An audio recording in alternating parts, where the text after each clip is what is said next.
시청자 여러분 안녕하십니까? 뉴스토마토의 최기철 기자입니다.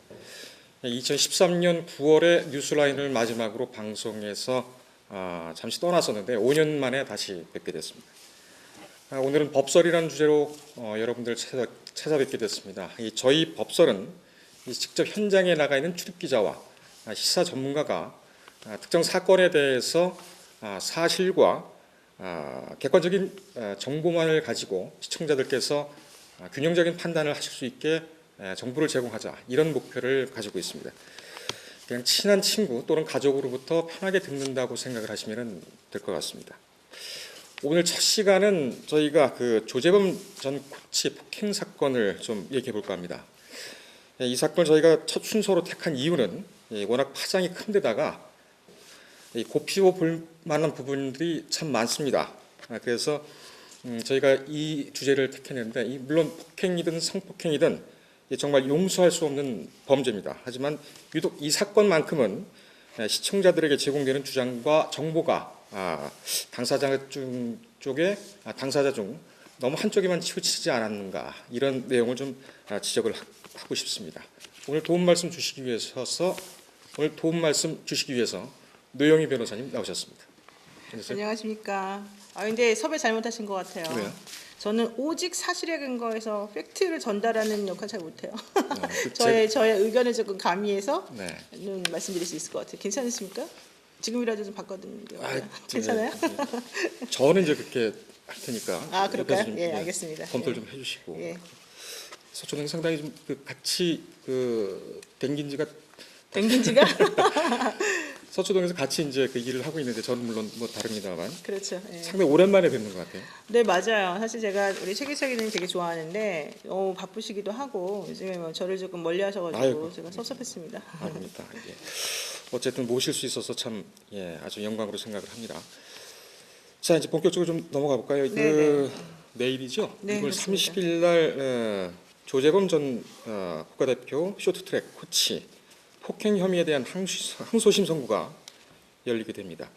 조 전 코치가 1심에서는 징역 10개월을 받았어요. 네, 그렇습니다. 이제 평창 올림픽을 앞둔 2018년 1월 달에 심석희 선수를 폭행해서 전치 3주의 상처를 입혔다라고 하는 이제 의혹이 불거졌고요. 그것 때문에 이제 나온 얘기 중에 하나가 2011년부터 계속해서 지속적인 폭행이 있었다라고 심석희 선수가 이제 밝히고, 그 외에 나머지 3명의 선수와 같이 상습 폭행, 상습 상해라고 하는 혐의로 이 조재범 전 코치에 대한 그런 고소가 이루어졌었죠. 네. 그러다가 불구속 상태에서 재판을 받고 있었었고, 그때까지만 해도 조재범 전 코치는 자신이 이제 무죄다라는 식으로 주장을 계속 해왔었다가 갑자기 징역 10개월이라고 하는 실형을 선고받고 이제 약간 좀 놀랬던 얼굴이 사실 기억이 좀 납니다.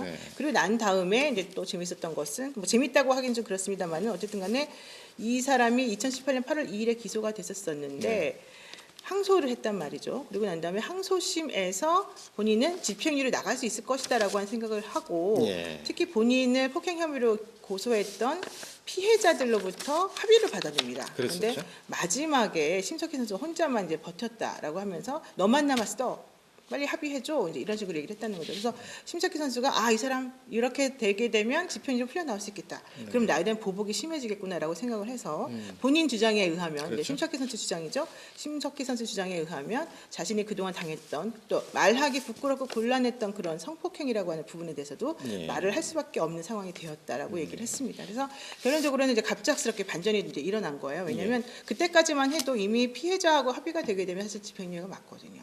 그런데 심석희 선수가 이제 실명과 이제 이런 것들을 밝히면서 본인이 성폭행 당한 사실을 너무 구체적이고 상세하게 일관되게 진술했기 때문에 경찰이나 검찰에서는 심석희 선수의 말이 맞다라고 지금 생각을 하고 있는 것이고요. 그래서 항소심에서 원래는 선고가 예정돼 있다가 변론재개 신청을 다시 검찰에서 했고요. 그래서 재판부에서 한 차례 받아들여졌다가 지난번에 더 이상은 이제 못 기다린다라고 하면서 성폭행한 니네가 알아서 재판할 수 있게끔 다음에 기소해라라고 하고 이번 30날 내일이죠. 내일 선고하는 것을 했습니다.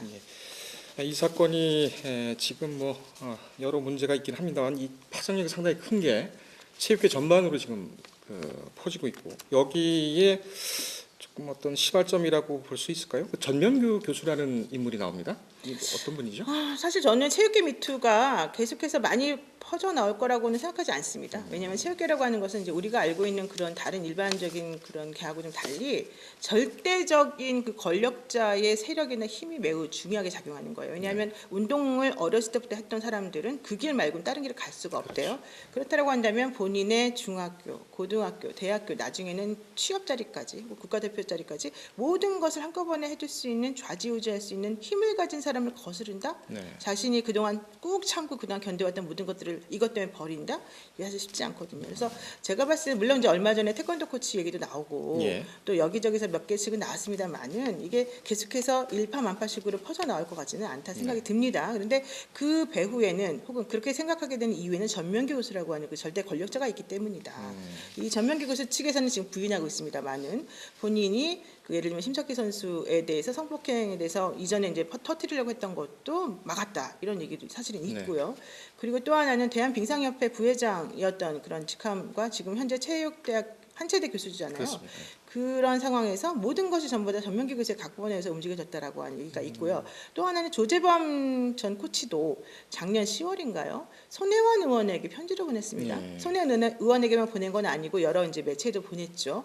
뭐라고 했느냐면 모든 것이 전명규 교수 때문에 우리가 그 사람이 시킨 대로 하지 않으면 안 되기 때문에 일어난 일이다. 폭행도 난 하고 싶지 않았으나 심석희 선수 같이 훌륭한 사람 혹은 이제 성적이 잘 나오는 애를 키우기 위해서는 폭행을 해야 된다라고 얘기했기 때문에 나온 거다. 이제 이런 얘기를 했단 말이죠. 그렇다라고 한다면 사실은 전명규 교수가 이 모든 것의 근본 원인은 아니었나라고 생각할 수밖에 없는 거고요. 여기 대해서 전명규 교수는 억울하다. 나는 그런 적 없다. 나는 성폭행 사실 전혀 몰랐다. 이런 얘기 하고 있는데 여러분들 한번 생각해 보세요. 누구 말이 맞을까요? 그 전명규 교수가 좀 그 아주 뭐 좋게 말하면 카리스마가 있고, 네네 그렇죠. 또 뭐 독선적이다 이런 얘기도 있고. 근데 전명기 교수는 사실 저는 잘 몰랐는데 그 예전에 안현수 선수 있잖아요. 빅투건. 예. 그분이 사실 솔트레이크 시티 그 동계올림픽에서 3관왕인가 했었지 않습니까?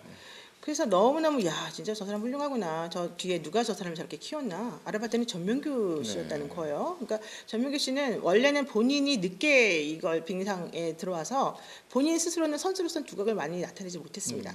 그런데 이 그 우리나라의 쇼트트랙이라고 하는 것의 아버지로서 사실 군림하게 된 계기가 본인이 한번 쟤는 실력이 있는 애니까 키워줘야 되겠다고 생각을 하면 정말로 그 사람을 누구의 반대를 무릅쓰고도 다 키운다는 거예요. 그래서 안현수 선수 같은 경우도 17살 때 발탁을 했는데 사람들이 그때 당시에는 쟤를 왜 저렇게 감싸고 두냐, 왜 쟤만 키워주냐 이런 얘기 했었대요. 근데 다 물리치고 본인이 키웠어요. 그러니까 정말로 훌륭한 기량을 나타내지 않았습니까? 그래서 저 전명기 선수에 대해서는 저 사람은 다른 사람하고 다른 훈련 방식을 가지고 있다. 본인이 생각해서 찍어서 키우겠다고 하면 무조건 키운다. 이런 얘기가 이제 돌게 됐고 그러다 보니까 그 사람을 주변으로 해서 실력 있는 사람과 힘이 모이게 됐고 결과론적으로 현재 지금 시스템 만들어냈다 이런 얘기입니다. 그래서 전명기 교수가 가지고 있는 장점과 단점이 많이 있겠지만 예컨대 뭐 우리나라 지금 현재 빙상과 같은 동계올림픽 스포츠 문화에서는 이 사람이 가지고 있는 이런 성적 제일주의라고 하는 것이 또 어느 정도는 중요한 부분을 작용하거든요. 그래서 그런 것들과 함께 이제 만들어진 현재 이제 산물인 것으로 좀 보이고. 그 사람에 대한 정확한 평가나 이런 것들은 조금 더 추후에 한 번 더 좀 잘 되어 봐야 되지 않을까 생각이 듭니다. 선구안도 있는 것 같고요. 그렇죠. 선구안이 있는데 우리 이제 예를 들면 최기철 기자님 딱 보면은 이 사람은 기자로 대성할 거야. 이달의 기자상 무조건 탈 거야. 이렇게 알아본다는 거잖아요. 그런 신기나 뭐 감각이 있는 것 같아요. 저도 한번 가서 물어보고 싶어요. 영입 좀 하고 싶은데. 그럴까요? 근데 이게 좀 그동안 좀 많이 시간이 흘러오면서 그렇죠, 여론의 방향도 상당히 좀 문제가 됐던 부분도 좀 있죠. 사실 그렇습니다. 이제 그렇게까지 성폭행 얘기 나오자마자 조재범 전 코치는 저는 정말 그런 적이 없습니다라고 부인했습니다. 그런데 그러고 난 다음에 아무도 안 믿어줬다라는 거였잖아요. 그래서 제가 안 그래도 이제 기자님한테 한번 여쭤보려고 했던 게 뭐냐면 조 전 코치는 본인이 부인했는데도 불구하고 사실은 여론이 되게 싸늘해서 거의 그다음부터는 반박을 안 했단 말이죠. 그런데 2019년 1월 11일 날인가요? 가족들이 갑작스럽게 언론에 호소를 하기 시작했어요. 1심 선고한 다음에 넉 달이나 지난 상황이었는데 왜 이제 와서 갑자기 이런 식으로 본인들이 얘기를 할까 사실 좀 궁금했었거든요. 혹시 알고 계신 게 있나요? 그래서 제가 이제 그 보도를 해드리기도 했었는데 네. 그 당시 이제 그 조 전 코치 아버님하고 그 연락이 됐어요. 그래서 네. 이런 얘기 저런 얘기를 하다가 어떤 분 통해서 그 얘기를 좀 자세히 듣고 그 얘기를 썼죠. 근데 그 전부터 이게 사실 그 성남 지원에 있는 거고 그렇죠. 저는 이제 그 대검찰청 출신이기 때문에 네, 서초동 계시잖아요. 네, 서초동에 예, 있어서 예. 좀 멀었는데 음. 이 기사를 보다 보니까 12월 17일 날 이 굉장히 중요한 날 아니겠습니까? 그렇죠. 이때 이 결심 결심 공판, 공판이었죠. 항소심에 네. 대한 결심 공판이 있었는데 그때 심석희 선수가 나와서 피해자 진술을 했고 그것이 굉장히 좀 여론적으로 재판부에 부담을 주지 않겠느냐 하는 정도로 상당히 좀 반향을 좀 일으켰었죠. 그렇죠. 근데 당시에 그 이 심 선수의 주장을 반박하는 그런 트레이너가 당시 같이 이제 그 했던 전 대표팀 트레이너가 나와서 반대 진술을 했단 말이죠. 유모 씨라는 그분이요. 네. 네네. 근데 이 기사 이 부분에 대해서는 한 번도 누가 다룬 적이 없더라고요. 그래서 제가 그 네이버 뉴스에 한번 찾아봤는데 네네. 그 18일 그러니까 다음 날이죠. 18일 오후 8시 기준으로 해가지고 언론에서는 총 42꼭지를 씁니다. 42꼭지를 썼는데 네네. 여기서 이 반대 진술을 거론한 데는 거의 없었어요. 네. 파이낸셜 뉴스하고 뉴시스 이렇게 둘이었는데 그래도 좀 정확하게 좀 써준 데가 이게 파이낸셜의 최지성 기자가 이거 좀 말미에다가 이걸 넣었더라고요. 그래서 이건 좀 그 문제가 되는 것 아니겠느냐. 좀 뭐 선정적이라든가 뭐 저속하다든가 뭐 이런 거는 뭐 둘째 치더라도 너무 일방적인 보도기 때문에 네네네. 이게 여론에 상당히 좋지 않은 영향을 좀 미치고 있지 않는가 이렇게 좀 판단이 됐습니다. 그래서 지금 청와대 오늘 기준으로 해서 조재범 코치를 엄벌해달라는 청원이 214건 정도 되고요. 이게 이제 그 1월 25일 기준으로 214건인 네. 거죠. 네. 근데 예, 제가 이게 사실은 저도 좀 이상하다고 항상 생각하는 부분 중에 하나인데요. 제가 이제 재판을 하잖아요. 네. 그러면요, 남성들의 주장이 있고 여성들의 주장이 있어요. 그래서 남성이라고 하는 건 이제 가해자로 지목된 피고인의 주장인데, 피고인의 주장이 아무리 논리적으로 맞는 것 같이 보여도요, 피고인이 말하는 거는 전부 다 무시가 됩니다. 솔직히 말하면. 예. 그리고 피해자의 말을 우리가 들어야 된다라는 식으로 이제 약간 저도 압력을 느껴요. 재판을 하는 과정 중에. 예. 그런데 만약에 피해자 말이 좀 이상해서 뭔가 반박을 하려고 하잖아요. 그러면 왜 가해자, 왜 2차 가해하느냐 이런 얘기가 또 나와요. 그래서 아마 이것도 좀 그런 차원에서 일단 예. 어떤 틀을 가지고서 이런 식의 사건을 좀 접근하기 때문이 아닐까라고 하는 좀 걱정이 좀 사실 있습니다. 왜냐하면 저는 변호사기 때문에 기본적으로는 피고인들의 그 상황에서 조금 전을 하는 경향이 있지 않습니까? 피해자 대리하기보다는. 그래서 피고인들 대리를 하다 보면은 저 사람이 한 게 맞다라는 생각이 들 때도 있지만 이건 너무 좀 억울해 보이는데라는 생각이 들 때도 있어요. 근데 그렇다라고 하면은 그런 상황에서 증거도 없이 오로지 여자 말만 무조건 믿어야 된다는 게 타당하지 않지 않냐 이런 생각 많이 하는데 예. 이제 마찬가지 물론 전 이 사람이 꼭 그렇다는 건 아니에요. 근데 네. 어쨌든 그런 경우가 이제 있는데 이것도 좀 영향 미치는 것 같고 또 하나는 피해자들이 그 법정에서 진술하게 되면요. 네. 무조건 우리가 들어줘야 되고 믿어줘야 된다라고 하는 어떤 종류의 좀 약간 압력이 좀 있게 되는데 아마 그래서 좀 그 유뭐라는 코치의 말보다는 피해자가 나와서 저렇게 용기 있게 자기가 공개적으로 말하는 게 얼마나 힘들었겠느냐라는 식으로 생각하면서 그 사람의 말을 좀 더 크게 그렇죠. 이슈시키는 게 아닌가 생각이 듭니다. 약간 공정성과 객관성이 좀 담보돼야 되겠다는 생각이 그거는 좀 들고 필요하겠죠. 이게 좀 비슷한 뭐 말씀하신 거에 비슷한 그 맥락으로 보게 되면 예전에 영화 중에 폭로라는 영화 네네, 마이클 그렇습니다. 더글라스하고 데미 무어가 나왔던 여성분이 그때는 예. 성폭행하는 거였어요. 이거는 저도 한번 꼭 봐야 되는 그런 안 보셨어요? 저는 이제 그 주말의 명화 때인가요? 그때 잠깐 봤습니다. 그렇군요. 예, 네. 다시 한번 봐야 되겠다는 생각. 어쨌든 그래서 중요한 거는 제가 이제 말씀드리고 싶었던 중요한 질문 중에 하나는 네. 그 아까 이제 별다른 반박을 본인이 못했는데 부모님이 나섰다. 네. 부모님이 정확히 뭐라고 반박했느냐. 그래서 네. 제가 이제 계속 말씀을 드리면 네네. 그 무슨 말씀을 하고 싶은 거냐라고 얘기를 여쭤보니까는 다른 얘기는 안 하시고 그냥 우리 얘기를 좀 들어봐 달라. 우리 얘기를 좀 들어봐 달라는 얘기를 이렇게 하시더라고요. 그게 뭐 그렇다고 해가지고 그 전에 무슨 뭐 심재민 전 사무관의 부모님도 입장을 발표를 했습니다만 그런 것이 아니라 본인들은 모든 것을 다 인정을 하겠다. 그리고 네. 재범이도 상당히 그 폭행 부분에 대해서는 뭐 다 인정하는 것은 아니지만 네. 일부 인정하고 용서를 바라고 있다. 그리고 네. 반성을 하고 있다. 이렇게 얘기를 하면서 지금 여론은 너무 공정한 재판을 받기에는 너무 힘든 분위기가 아니겠느냐. 그게 가장 그 마음이 아프다고 하시더라고요. 네. 그리고 지금 뭐 여론을 보게 되면은 계속 말씀을 드렸지만 이미 그 유죄 확정 판결이 난 상태죠. 그렇죠. 좋은 사실은 거치가 찍혀 있는 상태라서 그뭐 그 조전 코치 아버님께서는 좀 해도 너무한다. 뭐 이런 그 넋두를 좀 하신 그런 상황입니다. 그럼 거기서 그 우리 얘기를 들어봐 달라라고 하는 그 우리 얘기라고 하는 게 뭔가요?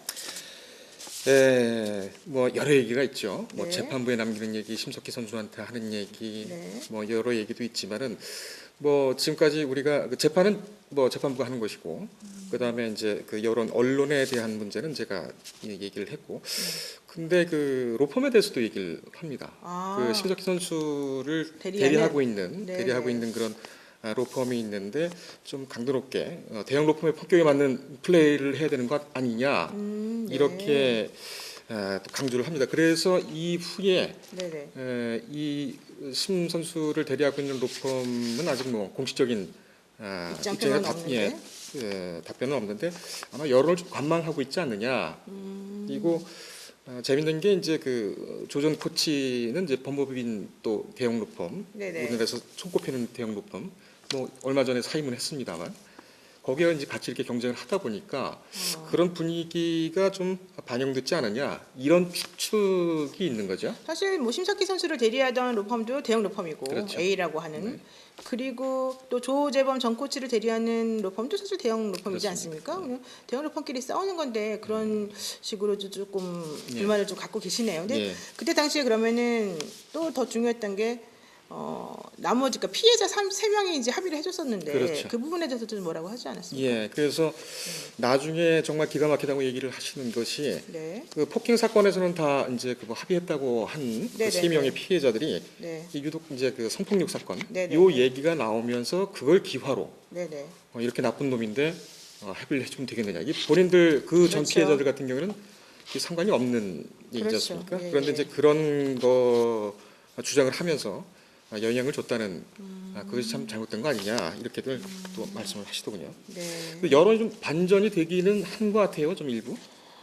근데 뭐 저는 그렇게 크게 와닿지는 않아요. 사실 여론이라고 하는 거는 이제 미투 이후에 사실은 여성들이 이제 주장하는 미투 이전부터도 사실 그런 분위기 계속 있었습니다만은 여성들이 과연 거짓말을 하면서까지 저렇게 나서서 자기가 창피하거나 부끄러운 무릅쓰고 할 이유는 없으니까 저 사람 말은 무조건 진실을 꺼다라고 하는 게 사실 좀 깔려 있어서요. 예. 물론 여론이 그러니까 그 부모님이 나선 다음부터는 조금 네. 주춤한 거는 맞는 것 같습니다만은 그것이 꼭 영향을 미치는 것 같지는 사실은 아직까지는 아니고요. 예. 이제 더 중요한 건 이제 2심 선고가 이번에 나올 텐데요. 네. 2심 선고는 결과론적으로 제가 봤을 때는 집행유예 이제 안 나오게 될 것 같아요. 네. 왜냐하면 1심에서 실형이었고 2심에서 합의 본 게 많으면 사실은 집행이 나와야 되는데 지금 그 이후에 파장이 너무 심했고 네. 그동안에 너무 많은 여러 가지 잘못이 있었다는 식으로 나왔기 때문에 사실은 그래서 지금 포인트가 집행유예 될 것이냐 아니면 예전에 합의를 진정한 것으로 재판부가 받아들여서 집행유예 해줄 것이냐 아니면 그냥 이거는 좀 강압에 의해서 합의해 준 걸로 보고 이 사람은 벌을 받아야 된다고 생각하고 항소 기각할 것인가 이게 조금 의심스러운 부분이 있습니다. 그럼 어쨌든 뭐 집행유예가 안 되고 형이 그냥 가게 되면은 대법원에서는 형을 못 다투니까 그렇죠. 그냥 예. 그 징역형 확정이 되게 되는 거겠죠. 대법원에서는 다툴 수 있는 게 이제 증거관계나 뭐 법리를 좀 잘못 적용했거나 재판에 관여한 판사가 잘못된 사람이라거나 네. 아니면 10년 이상의 형을 선고받을 수 있는 중대한 범죄인 경우에는 양형도 다툴 수 있어요. 네. 그렇지만 이렇게 뭐 10개월 정도 선고받은 이런 정도 사건에서는 사실은 사실관계를 다투거나 예. 양형을 부당하다는 이유로는 다투기가 어렵죠. 되면 꼭 이걸 좀 한번 여쭤보고 싶었는데요. 네네. 그 재판부가 검찰이 그 변론을 계속 그 속행해야 된다는 거를 거부를 하고 네네. 이거는 변론 다 종결하고 결심하고 네. 선고를 내리겠다라고 했지 않습니까? 네네. 이건 어떤 의미로 받아들여야 될까요? 그러니까 이게 이제 그 지난번에 성폭행에 대한 고소가 이루어진 다음에 이루어진 사건이었는데요. 그러니까 일사부재리 원칙이라고 해서 같은 사건에 대해서는 두 번 재판하면 안 된다는 거예요. 그러니까 예컨대 신석희 선수가 주장한 폭행 피해 중에 하나가 성폭행으로 연결됐다는 거예요. 그래서 네. 그 성폭행의 수단으로 당시에 폭행이 이루어졌다. 그러면 그 폭행과 성폭행을 그러니까 성관계하게 된 그것을 분리시켜서 하면 안 되지 않느냐. 네. 왜냐하면 이 성폭행의 그 폭행이 수단이 되었기 때문에 하나라는 거죠. 네. 그래서 재판부에다가 검찰이 이거는 이 성폭행 사건이 정말 제대로 맞는지 안 맞는지 확인해야 되니까 시간 달라라고 했었던 것이고 그래서 검사가 요구하니까 판사가 받아들여 줬는데 지난 22일 날 검사가 우리 지금 수사 좀 아직 못했으니까 좀 더 하게 해주세요라고 했어요. 네. 그랬더니 판사님이 안 된다. 왜냐하면은 너무 이제 이렇게까지 언제까지 이렇게 할 수는 없으니까 그냥 우리가 지금 다룰 것은 성폭행 부분은 빼고 네. 폭행과 이걸 분리시키겠다라고 했습니다. 그래서 폭행하고 재물손괴에 대해서만 이제 인정해서 판결 선고하겠다고 했는데 네. 이제 그런 얘기를 하면서 또 뭐가 돌기 시작했냐면은 한 체대에 있는 학부모들이 네. 또 뭐 연판장 비슷하게 이제 호소문 비슷하게 자꾸 올리는 글이 나왔는데요. SNS 통해서 막 그런 얘기를 그렇죠. 하죠. 예, 그게 무슨 얘기였냐면은 어떻게 락커룸에서 성폭행이 가능합니까? 이런 얘기였어요. 그러니까 그 얘기는 신석희가 거짓말한다 네. 이런 취지였단 말이에요. 그럼 사람들이 무슨 거짓말을 할까요? 신석희 선수가 이렇게 물어보니까 신석희 선수는 이제는 더 이상 올라갈 데가 없고 점점 떨어지는 거 아니야. 나이도 그렇고 기량도 네. 그렇고. 근데 새롭게 올라가고 있는 신예 이제 최모 선수가 있는데 그 선수를 지금 키워주려고 조재범 전 코치가 관심을 그쪽으로 돌리니까 이런 식으로 네가 지금 조재범 전 코치를 몰고 있는 거 아니냐라는 식으로 네. 이제 얘기가 또 돌았다는 겁니다. 네. 이거는 제 얘기가 아닙니다. 네. 여러분 오해하지 마세요. 근데 또 중요한 거는 그러면서 결과적으로 또 이게 또 심석희 선수가 왜 그러면 그렇게 했느냐. 또 하나는 그때 기사된 게 뭐냐면 심석희는 자기 혼자 이렇게 애지중지 조재범 전 코치로부터 모든 걸 다 받아놓고 이제 와서 자기네 마치 피해자인 양 하는구나라는 식의 또 비난글이 또 올라오기도 했어요. 그래서 네. 이 사건은 정말 누구의 말이 맞는지 이게 매우 궁금한 상황이 네. 되어버렸습니다. 12년 가까이 거의 데리고 다니면서 그렇죠. 어렸을 때부터 훈련을 시켰고요. 했다니까요. 하여간 뭐 이런 관계가 좀 끝나서 비극적으로 좀 끝나는 것 같아서 좀 안타깝습니다. 이 원래 재판부가 다음 재판부에 넘기지 않을까 이런 예상도 했었거든요. 이제 법관 인사가 좀 있어서. 근데 예. 1월 30일 날 아마 결국 끝을 보는 모양입니다. 이게 좀 이게 아까 좀 전에 말씀하셨듯이 폭행의 기회에 성폭행을 했다라는 그런 부분 또 법리하고 좀 또 판단해야 될. 네, 지금 그 수원지방법원의 형사 항소 4부 문성관 부장판사가 이 사건을 맡고 있는데요. 아까 말씀하신 것처럼 이제 법관 인사가 2월달에 있기 때문에 사실은 그냥 넘어갈 수도 있다라고 생각했는데 그렇게 안 했단 말이죠.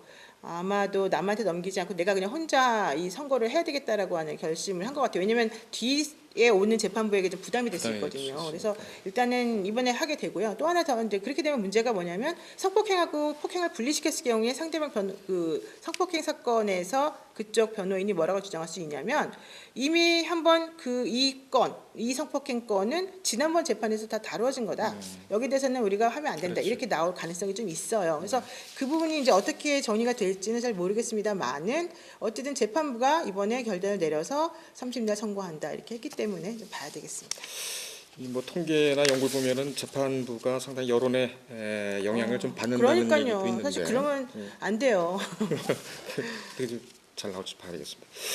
오늘 그 첫 방송인데 조재범 전 코치의 폭행 사건을 두고 우리 또 시사 전문가 노영희 변호사님 모셔서 얘기를 나눠봤습니다. 변호사님 좋은 말씀하셨습니다. 네, 고맙습니다. 네. 자, 첫 방송 어떠셨습니까? 저희 법설팀은 이 매 순간 이 팩트에 근거한 균형 있는 정보 제공을 위해서 매 순간 정성을 다하겠습니다. 오늘은 여기까지 하겠습니다. 감사합니다.